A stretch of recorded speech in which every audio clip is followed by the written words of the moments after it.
कर्क राशि फल नवंबर माह 2024 जन्म राशि के आधार पर कर्क राशि का संपूर्ण मासिक विश्लेषण आपको इस खास कार्यक्रम में हम बताएंगे। कर्क राशि में शनि की ढैया चल रहा है, जो कि शनि वक्रित है।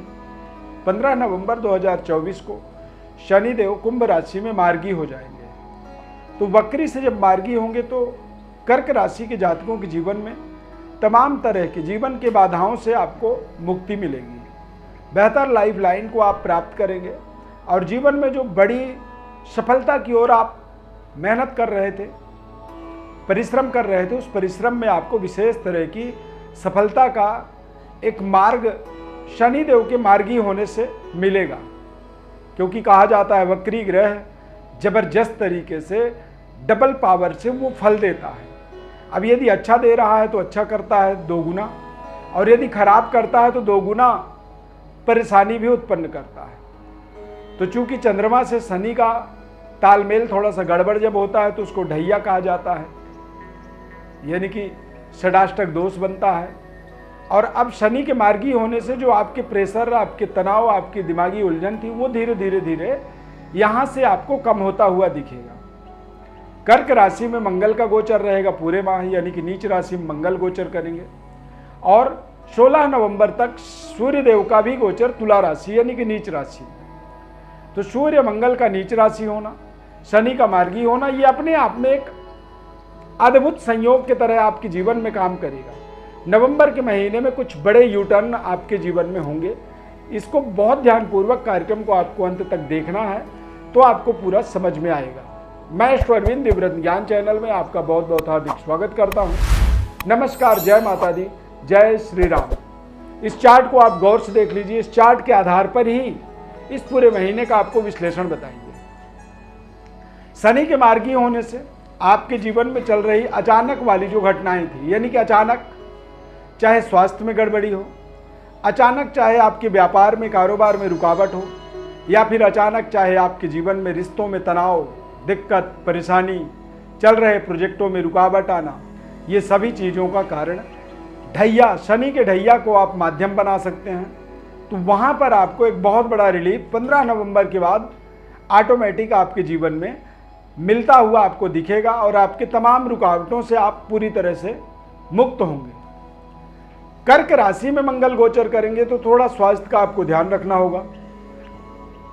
मंगल फर्स्ट हाउस में दिग्बली माने जाते हैं और दिग्बली मंगल नीच राशि में हो जाए तो ऐसी परिस्थिति में अचानक स्वास्थ्य में जैसे फीवर होना, ब्लड इन्फेक्शन हो जाना, या फिर बीपी, शुगर इत्यादि का डिसबैलेंस होना, ये आपके लिए इस माह में नुकसानदायक हो सकते हैं।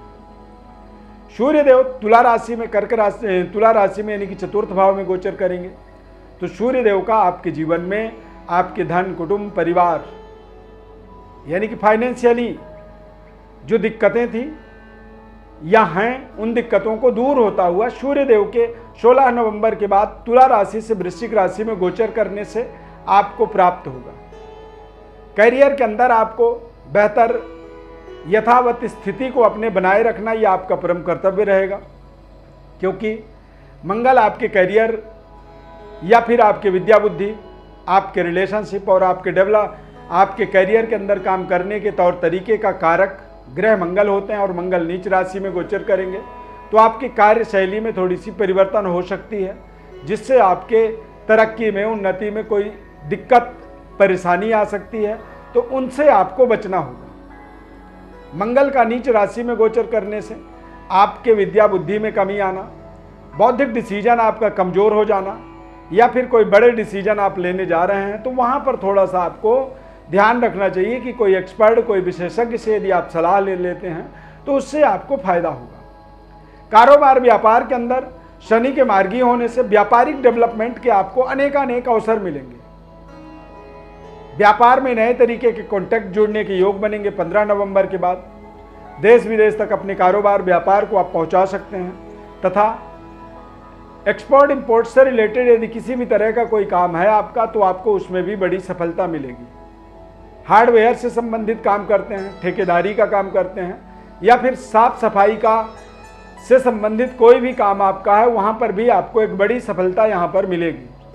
शनि का अष्टम भाव में गोचर होने से अचानक जीवन में बड़े बड़े परिवर्तन बदलावों की आप संभावना अपेक्षा रख सकते हैं, क्योंकि शनि के मार्गी होने से अब ये आपके भाग्य की तरफ आगे बढ़ेंगे और आपके भाग्य को ये कहीं ना कहीं एक्टिवेट करेंगे। भाग्य में शनि के गोचर होने से भाग्य का बलवान होना, शनिदेव के इस मोमेंटम शिफ्ट करने के कारण से आपको आपके भाग्य की बल एक्टिवेट होता हुआ मिलेगा तथा आपको अपने कैरियर में भी विशेष सफलता के लिए मेहनत करनी पड़ेगी।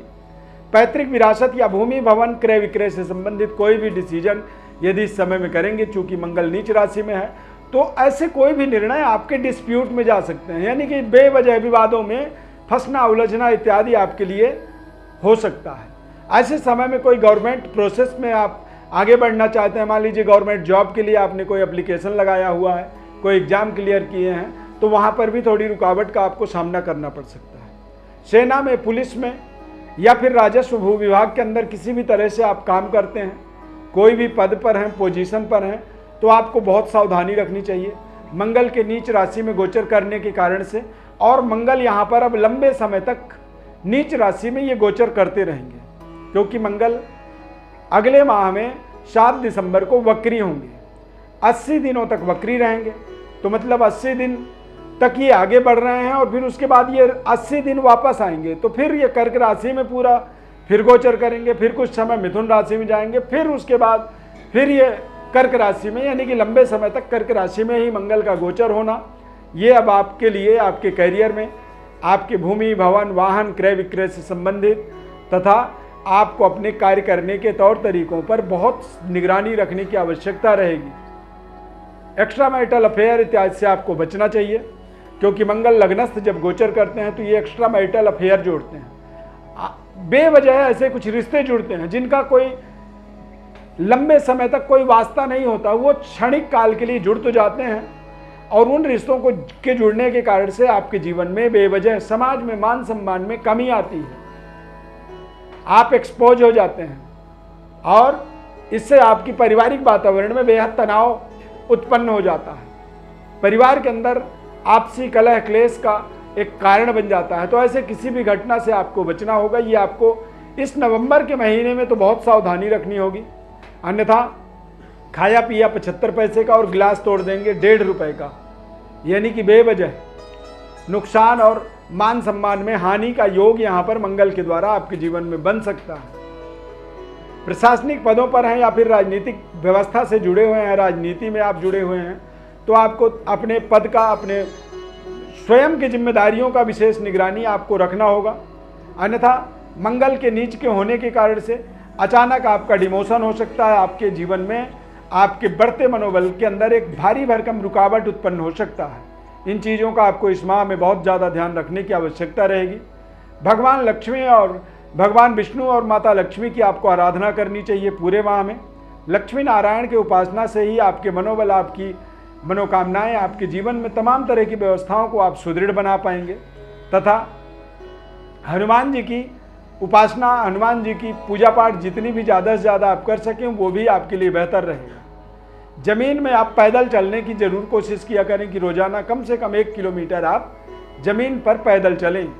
जितनी ज़्यादा आप ज़मीन से जुड़ेंगे उतनी ज़्यादा आपका मंगल बलवान होगा, और मंगल के बलवान होने से आपके कैरियर में तथा आपके संबंध रिश्तों में, लव लाइफ में, संतान के ऊपर इसकी एक बेहद सकारात्मक प्रभाव पड़ेगा। तो ये कुछ खास उपाय जो आप कर्क राशि के हैं तो आप कर सकते हैं। शनि के मार्गी होने से ढैया का जो दोष था वो धीरे धीरे कम होगा, और बहुत जल्दी ही निकट भविष्य में आप ढैया से पूरी तरह से मुक्त हो जाएंगे, लेकिन उसके लिए अभी आपको कुछ समय और इंतजार करना पड़ेगा। यदि आप अपने जीवन के बारे में और विशेष कुछ विश्लेषण को समझना चाहते हैं तो हमारे व्हाट्सएप नंबर पर आप अपनी बर्थ डिटेल भेज सकते हैं, हमारे तरफ से आपको संपूर्ण विश्लेषण हम अवश्य बताएंगे। चैनल को आप सब्सक्राइब जरूर कर लीजिए। हमारे साथ जुड़े रहने के लिए, इस खास कार्यक्रम में जुड़ने के लिए बहुत बहुत धन्यवाद। जय श्री राम।